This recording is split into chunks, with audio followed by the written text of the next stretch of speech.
Sujet majeur, on en parle beaucoup, beaucoup de choses sont arrivées, de nouvelles échéances sont arrivées, donc septembre 2026 avec l'obligation de recevoir une facture électronique et pour les ETI et grands groupes de pouvoir émettre une facture électronique et septembre 2027 pour nos PME et TPE d'émettre des factures électroniques.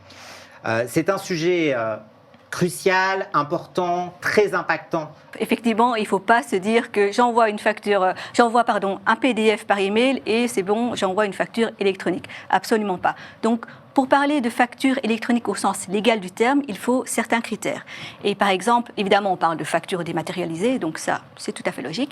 Il faut un socle minimum de données et ces données, elles doivent être tout simplement structurées. Ensuite, comme je le disais aussi auparavant, cette facture, elle va devoir passer par une plateforme, que ce soit le PPF ou une PDP. Et on peut aussi évoquer par exemple le type de format qu'on peut avoir dans les factures. Facture X, etc. Voilà, exactement. Donc Facture X, en fait, c'est un des formats qui sont agréés dans le cadre de la facture électronique. C'est, une norme de facture électronique qui est ce que l'on dit hybride, parce qu'en fait, elle va contenir à la fois un PDF et puis des données structurées pour un traitement automatisé. Ok, donc on voit bien qu'effectivement, la facture électronique, ce n'est pas un PDF, c'est un ensemble de données structurées qui vont partir effectivement sur différentes plateformes et qui vont forcément bouleverser les flux financiers habituels de vous, chers clients. Comment l'éditeur Sage, aujourd'hui, nous accompagne et répond à cette exigence légale vis-à-vis de nos clients, Maud? Alors, donc Sage, évidemment, en tant qu'éditeur majeur aussi dans l'édition de solutions logicielles, on suit de très près ce type d'évolution légale pour pouvoir adapter et proposer, enrichir des outils qui soient vraiment adéquats pour accompagner nos clients dans cette transition vers la facture électronique. Et donc, en parlant d'outils conformes facture électronique, c'est la V10, c'est la dernière version de Sage 100. Parce que la première étape pour un client, c'est vraiment de faire migrer en fait sa solution logicielle. Il faut migrer cette solution dans une dernière version, une version récente conforme facture électronique. Et puis, il faut aussi commencer à nettoyer ces données, être sûr qu'on a des données qui sont propres pour pouvoir commencer justement à être acteur dans cette transition. Le passage en V10, c'est aussi un moment vraiment opportun, si je puis dire, pour faire le point sur les outils qui pourraient venir enrichir les systèmes qui sont déjà en place, par exemple des outils de dématérialisation, des outils aussi de reporting, mais aussi peut-être se poser la question, est-ce que c'est aussi le moment de peut-être migrer dans le cloud? D'accord.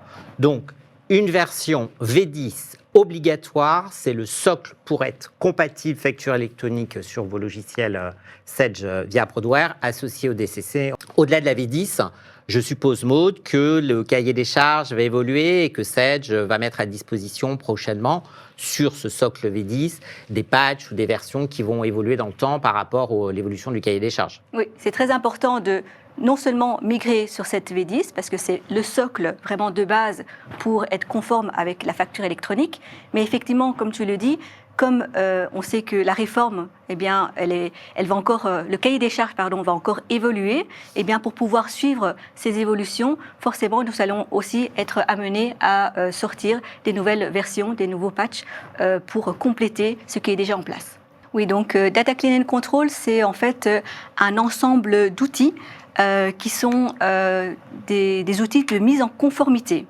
Parce que c'est important de se dire que ces outils vont se focaliser sur une donnée fondamentale, un élément fondamental qui est la donnée. À partir de la facture électronique, la donnée, en fait, elle devient clé. Par exemple, on va prendre le numéro SIRET.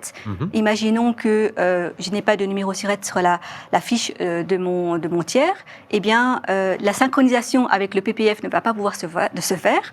Ma facture ne va pas pouvoir partir et donc, ça va être juste rejeté.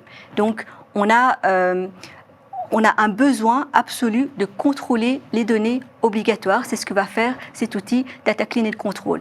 Contrôler les données obligatoires, les données qui sont vraiment indispensables à la facture électronique. Ça va permettre de fiabiliser justement tous les flux et aussi de rassurer ma capacité à pouvoir émettre et recevoir des factures. très important également parce qu'on parle de contrôler des données, donc aussi un peu de nettoyer ces données. Donc, ces outils de mise en conformité permettent de détecter des erreurs et des incohérences, mais aussi de lancer des actions correctives. Et peut-être encore une dernière chose, oui, je suis désolée. On a le temps, vas-y. Voilà, je me disais, parce que c'est très important aussi de se dire, ok, je vais peut-être maintenant, je m'y mets, je vais nettoyer ma base de données, et puis c'est bon, tranquille. j'arrête. Non, donc comme on le disait, non seulement les contours de la réforme vont encore évoluer, donc nos outils, cet outil-là, Data Clean Control, va aussi évoluer pour justement suivre le périmètre de cette réforme. Donc c'est très important de se dire, j'ai besoin de cet outil-là pour maintenant, en phase préparatoire de la facture électronique, mais en fait, j'en aurai besoin tout le temps. Ils sont utiles à chaque fois que des nouvelles données, que ce soit des tiers ou des documents, sont intégrés dans nos systèmes. Et en fait, ça arrive quotidiennement. Alors, Sage Network, c'est vraiment un outil de communication qui est essentiel entre l'ensemble de nos solutions Sage et l'écosystème de nos clients, mais au sens large. Donc, l'écosystème, on parle de leurs propres clients, de leurs fournisseurs, des institutions financières, etc. Donc, vraiment, c'est cet outil qui est en fait un point de passage qui va être indispensable pour nos solutions Sage pour justement garantir cette conformité facture électronique. Donc, en d'autres mots, le Sage Network, il va permettre aux solutions Sage de répondre nativement à cette obligation légale de facture électronique. Mais donc, au travers du Sage Network, en fait, Sage a vraiment pour ambition, comme tu le disais, donc d'apporter de nouveaux services, des services complémentaires dans le cadre de son agrément PDP.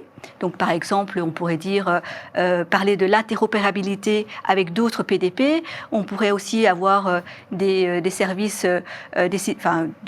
des nouveaux services autour de l'hébergement ou de la sécurité. Mais à côté de ça, Sage souhaite vraiment aller plus loin et d'apporter encore d'autres services additionnels qui pourraient être, par exemple, basés sur des solutions qui sont développées par des partenaires technologiques de Sage, par exemple, encore autour de la dématérialisation, par exemple, ou bien sur des solutions qui sont basées sur l'intelligence artificielle. Il faut vraiment se dire que Sage Network ne va pas se limiter à la facture électronique. Sage souhaite vraiment que le Sage Network ouvre des portes dans vraiment la digitalisation des flux des entreprises. C'est bien de parler davantage parce qu'effectivement, il ne faut pas penser facture électronique juste en tant que contrainte. La facture électronique, elle va apporter de nombreux avantages. On peut par exemple penser à la réduction de coûts, le fait de simplement ne plus devoir envoyer une facture par la poste, mais ça va aussi être des gains en termes de productivité. On va plus perdre de temps à aller chercher une facture à gauche, à droite, tout va être centralisé au même endroit. Et puis comme on a des flux qui vont être vraiment bien définis, eh bien on va aussi avoir une productivité qui va être accélérée et une limitation du risque d'erreur. Et puis enfin, on peut aussi penser à une meilleure gestion de sa trésorerie, du fait que les délais de paiement pourront être réduits.